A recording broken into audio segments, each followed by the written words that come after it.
പക്ഷെ LICയിൽ വന്നപ്പോൾ അത് വലിയ ഒരു സാമൂഹ്യ സേവനത്തിന്റെ പാത തുറന്നുകൊണ്ട് ഒരു മെഡിക്കൽ ക്യാമ്പായിട്ട് ഓണാഘോഷം മാറിക്കഴിഞ്ഞു.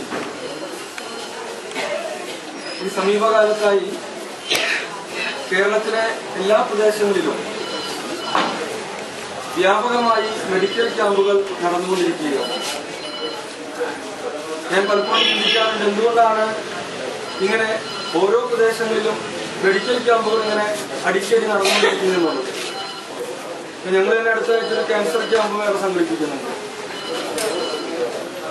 ഞാൻ ചിന്തിച്ചപ്പോൾ എനിക്ക് തോന്നിയൊരു കാര്യം, നമ്മുടെ മനുഷ്യ ശരീരത്തിന് എന്തെങ്കിലും അപായങ്ങൾ സംഭവിക്കാൻ ഇടയാകുന്നുണ്ട് എങ്കിൽ നമ്മുടെ ശരീരം തന്നെ അതിനെ സ്വയം പ്രതിരോധം തീർക്കുന്ന ഒരു സംവിധാനം ഉണ്ട് എന്നാണ് ഞാൻ വായിച്ചറിഞ്ഞിട്ടുള്ളത്.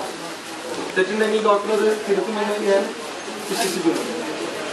അതുപോലെ നമ്മുടെ സമൂഹം രോഗാതുരമായിക്കൊണ്ടിരിക്കുകയാണ്.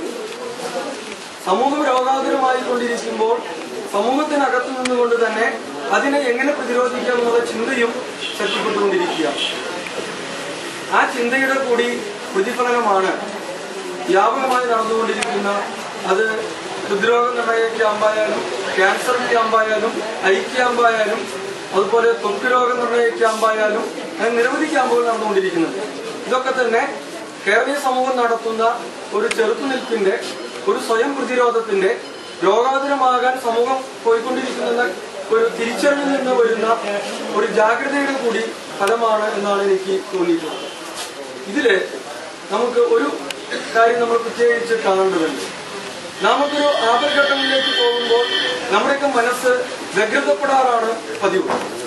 പക്ഷെ ഇവിടെ കേരളീയ സമൂഹം വിദ്യാസമ്പന്നമാണ് എന്നുള്ളത് കൊണ്ട് തന്നെ വ്യഗ്രതയല്ല ജാഗ്രതയാണ് അനിവാര്യമെന്ന് ബോധ്യപ്പെട്ടുകൊണ്ട് ആ ജാഗ്രതയുടെ തിരിച്ചറിവിൽ നിന്നുകൊണ്ടാണ് ഇത്തരം സംവിധാനങ്ങൾക്ക് ഇത്തരം സംരംഭങ്ങൾക്ക് നേതൃത്വം നൽകുന്നത് എന്നുള്ളത് സന്തോഷകരവും ആശ്വാസദായകവുമാണ്. ഇന്നിവിടെ നടക്കുന്നത് നേത്ര രോഗനിർണയ ക്യാമ്പാണ്. ഉണ്ട് നമ്മുടെ നാലപ്പാട്ട് നാരായണ മേനോൻ കണ്ണുനീർ തുള്ളിയർ എന്ന് പറഞ്ഞിട്ടൊരു കവിത രചിച്ചിട്ടുണ്ട്. അതിൽ ഒരിടത്ത് പറയുന്നത് ഇങ്ങനെയാണ്: അയിരിൽ നിന്നും ശുദ്ധലോകത്തെ വേർതിരിച്ചിരിക്കുന്നത് പോലെ മനുഷ്യന്റെ മനസ്സിനെ കണ്ണുനീരിൽ അലിയിച്ച് ശുദ്ധീകരിച്ചെടുക്കുന്ന 2 വരികൾ അതിൽ പറയുന്നുണ്ട്. കിഴിനീരിലിട്ട് മുക്കി എന്ന് തുടങ്ങുന്ന 2 വരികൾ. പക്ഷേ കാലം ഒരുപാട് മുന്നോട്ട് പോയി. ഇപ്പോ നേത്ര വിദഗ്ധന്മാരുടെ അടുത്ത് ചെന്ന് കഴിഞ്ഞാൽ ഒരു 10 പേഷ്യൻസ് പോയി കഴിഞ്ഞാൽ 2 പേരുടെ അടുത്തെങ്കിലും പറയണം. ഡോക്ടർമാർ പറയുന്ന ഒരു കാരണം എന്താണെന്ന് അറിയാമോ? എന്തായിരിക്കും? കണ്ണീര് കുറവാണെന്നാണ്. കണ്ണീര് കുറവാണ് എന്നുള്ളതാണ്. അപ്പൊ ഞാനിങ്ങനെ ചിന്തിച്ചു എന്റെ മനസ്സിൽ വന്നൊരു സംഭവം എന്ന് വെച്ച് കഴിഞ്ഞാൽ ലോകം ഒരുപാട് മാറിക്കൊണ്ടിരിക്കുകയാണ്.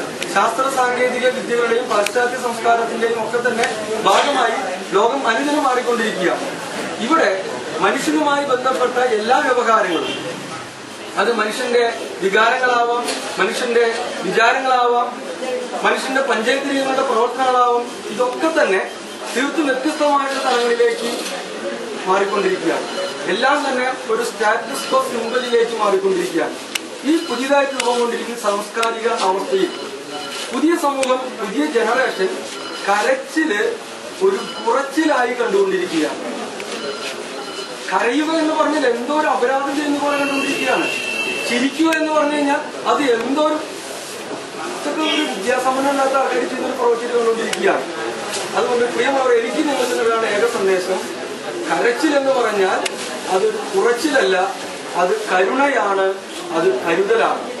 ഒരു കരച്ചിലിന് പിന്നിൽ കരുണയുള്ള ഒരു ഹൃദയം ഉണ്ടാവും. ഒരു കണ്ണുനീരിന് പിന്നിൽ ആർദ്രതയുള്ളൊരു മനസ്സുണ്ടായിരിക്കും. ഇവിടെ ആർദ്രതയുള്ള, കരുണയുള്ള, കരുതലുള്ള മനസ്സ് നഷ്ടമാകുന്നതിന്റെ പ്രതിഫലനമാണ് കരച്ചിൽ ഒരു കുറച്ചിലായി കാണുന്ന സമൂഹത്തെ സൃഷ്ടിച്ചുകൊണ്ടിരിക്കുന്നത്. ഇവിടെ നമുക്ക് നമ്മുടെ കണ്ണുകളെ സംരക്ഷിച്ചേ പറ്റും. അത് ഞാൻ എന്റെ വേർഷനിൽ പറയുമ്പോൾ എന്തുകൊണ്ട് നമുക്ക് നമ്മുടെ കണ്ണുകളെ സംരക്ഷിക്കണം എന്ന് ചോദിച്ചു കഴിഞ്ഞാൽ, ഇപ്പൊ എവിടെ ചെന്ന് ചോദിച്ചു കഴിഞ്ഞാലും ആദ്യം ചോദിക്കുന്ന മറുപടി എന്താണെന്നറിയോ? എനിക്ക് എന്ത് കിട്ടും എന്നുള്ളതാണ്. എല്ലാവരും ചിന്തതാണ് എനിക്ക് എന്ത് കിട്ടും എന്നുള്ളതാണ്. പക്ഷെ ഞാനിവിടെ കണ്ണുകളെ സംരക്ഷിക്കണം എന്ന് പറയുന്നത് നമുക്ക് ഓരോരുത്തർക്കും എന്ത് കിട്ടും എന്ന് വ്യാഖ്യാനിക്കുന്നതിന് വേണ്ടിയല്ല. ഈ കഴിഞ്ഞ ദിവസം നടത്തുന്ന ഒരു സ്റ്റാറ്റിസ്റ്റിക് റിപ്പോർട്ട് പ്രകാരം പറയുന്നു, ഇന്ത്യയിൽ പ്രതിദിനം 62,000-ഓളം ആളുകൾ മരിച്ചു വീഴുന്നുണ്ട്.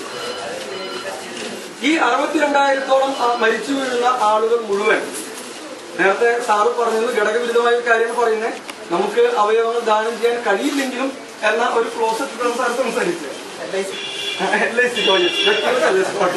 അതെനിക്ക് പറ്റിയൊരു തെറ്റാണ്. ഇവിടെ ആ കണക്ക് പറയുന്നത് 62,000-ഓളം പേർ ഒരു ദിവസം ഇന്ത്യയിൽ മരിച്ചു വീഴുന്നു എന്നുള്ളതാണ്. അങ്ങനെ മരിച്ചു വീഴുന്ന ആളുകൾ മുഴുവൻ മരണശേഷം തങ്ങളുടെ കണ്ണുകൾ മണ്ണിന് വിട്ടുകൊടുക്കാതെ, അഗ്നിക്ക് വിട്ടുകൊടുക്കാതെ ജീവിക്കുന്ന മനുഷ്യന് ദാനം ചെയ്യാൻ വേണ്ടി തീരുമാനിക്കുകയാണെങ്കിൽ നേത്രപടലം മൂലമുണ്ടാകുന്ന അന്ധത 15 ദിവസം കൊണ്ട് പൂർണ്ണമായും ഇന്ത്യ രാജ്യത്ത് നിന്ന് തുടച്ചു മാറ്റാൻ കഴിയും എന്നുള്ളതാണ്.